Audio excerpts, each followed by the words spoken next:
ಬೈಂದೂರು ತಾಲೂಕಿನ ಇತಿಹಾಸ ಪ್ರಸಿದ್ಧ ಕೊಲ್ಲೂರು ಮೂಕಾಂಬಿಕಾ ದೇವಸ್ಥಾನದ ಜಾತ್ರಾ ಮಹೋತ್ಸವ ಗಣಪತಿ ಪ್ರಾರ್ಥನೆಯೊಂದಿಗೆ ಆರಂಭಗೊಂಡಿದ್ದ ಧಾರ್ಮಿಕ ವಿಧಿಗಳು ಧ್ವಜಾರೋಹಣ, ಯಾಗಶಾಲೆ ಪ್ರವೇಶ, ಬೇರೆ ತಾಡನ, ಕೌತುಕ ಬಂಧನ ಹಾಗೂ ನಗರೋತ್ಸವ ಪ್ರತಿದಿನ ನಡೆದು ಸಂಪನ್ನಗೊಂಡಿದೆ.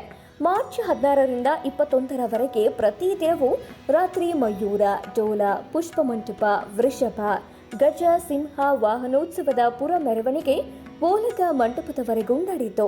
ಪ್ರತಿದಿನ ಸಂಜೆ ಕಟ್ಟೆ ಉತ್ಸವ ಸ್ವರ್ಣಮುಖಿ ರಂಗಮಂದಿರದಲ್ಲಿ ನಡೆದವು. ದೇಶದ ವಿವಿಧ ಭಾಗದ ಕಲಾವಿದರು ಇದರಲ್ಲಿ ಭಾಗವಹಿಸಿದ್ರು. ಈ ವಿಷಯವಾಗಿ ಮಾತನಾಡಿದ ಕೊಲ್ಲೂರು ಮೂಕಾಂಬಿಕಾ ದೇವಸ್ಥಾನದ ವ್ಯವಸ್ಥಾಪನಾ ಸಮಿತಿ ಅಧ್ಯಕ್ಷ ಕೆ. ಬಾಬು ಶೆಟ್ಟಿ ತಗ್ಗರ್ಸೆ, ಈಗಾಗಲೇ ಜಾತ್ರೆ ಆರಂಭವಾಗಿದ್ದು ಮಾರ್ಚ್ 22ರಂದು ಬೆಳಗ್ಗೆ 11:15ಕ್ಕೆ ರಥಾರೋಹಣ ಹಾಗೂ ಸಂಜೆ 4ಕ್ಕೆ ರಥ ಅವರೋಹಣ ನಡೆಯಲಿದೆ. ಮಾರ್ಚ್ 23ಕ್ಕೆ ಓಕುಳಿ ಉತ್ಸವ, ತೆಪ್ಪೋತ್ಸವ ಹಾಗೂ ಅವಭೃತ ಸ್ನಾನ ನಡೆಯಲಿದೆ. ಮಾರ್ಚ್ 24ರಂದು ಬೆಳಗ್ಗೆ 7ಕ್ಕೆ ಅಶ್ವಾರೋಹಣೋತ್ಸವದಲ್ಲಿ ಶ್ರೀದೇವಿಯನ್ನ ಕರೆತಂದು ಸರಸ್ವತಿ ಮಂಟಪದಲ್ಲಿ ಕುಳ್ಳಿರಿಸಿ ಯಾಗಶಾಲೆಯಲ್ಲಿ ಶಾಂತಿ ತತ್ವ ಕಲಾಭಿವೃದ್ಧಿ ಹೋಮದ ಪೂರ್ಣಾಹುತಿ ನಡೆಸಲಾಗುವುದು ಎಂದರು. ಕೊಲ್ಲೂರು ಮೂಕಾಂಬಿಕಾ ದೇವಸ್ಥಾನದಲ್ಲಿ ವರ್ಷಂಪ್ರತಿ ನಡೆಯುವಂತೆ ಜಾತ್ರೆಯು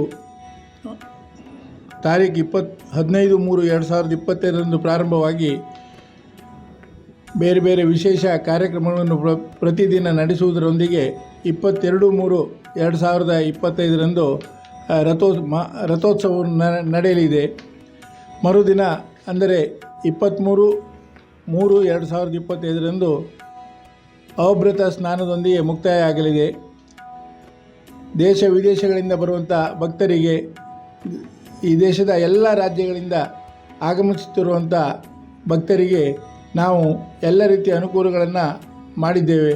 ಅವರಿಗೆ ವಸತಿ ಸೌಕರ್ಯ ಇರ್ಬೋದು ಅಥವಾ ದೇವಸ್ಥಾನದಲ್ಲಿ ಸೇವೆ ಮಾಡಲಿಕ್ಕೆ ಸರಿಯಾದ ವ್ಯವಸ್ಥೆ ಎಲ್ಲವನ್ನು ನಾವು ಮಾಡಿದ್ದೇವೆ. ಉಚಿತ ಭೋಜನದ ವ್ಯವಸ್ಥೆ ಮಧ್ಯಾಹ್ನ ಮತ್ತು ಸಾಯಂಕಾಲ ಇದೆ. ಅದರೊಂದಿಗೆ ಈ ಏನು 15ರಿಂದ 22ರವರೆಗೆ ಪ್ರತಿದಿನ ಬೆಳಿಗ್ಗೆ ಅವರಿಗೆ ಕಾಫಿ ತಿಂಡಿಯನ್ನು ಕೊಡುವಂಥ ವ್ಯವಸ್ಥೆಯನ್ನು ಸಹ ನಾವು ಮಾಡಿದ್ದೇವೆ.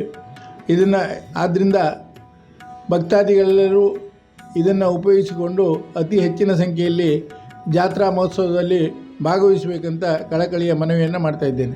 ಈ ಸಂದರ್ಭದಲ್ಲಿ ವ್ಯವಸ್ಥಾಪನಾ ಸಮಿತಿ ಸದಸ್ಯರಾದ ತಂತ್ರಿ K. Nityananda Adiga, Mahalinga Venkanaik, Dhanakshi, Sudha K, Surendra Shetty, Abhilash PV, U Rajesh Karanth, Raghurama Devadiga, ಕಾರ್ಯನಿರ್ವಹಣಾಧಿಕಾರಿ ಪ್ರಶಾಂತ್ ಶೆಟ್ಟಿ, ಅರ್ಚಕರು, ಸಿಬ್ಬಂದಿ, ಭಕ್ತರು ಹಾಗೂ ಸ್ಥಳೀಯರು ಉಪಸ್ಥಿತರಿದ್ದರು.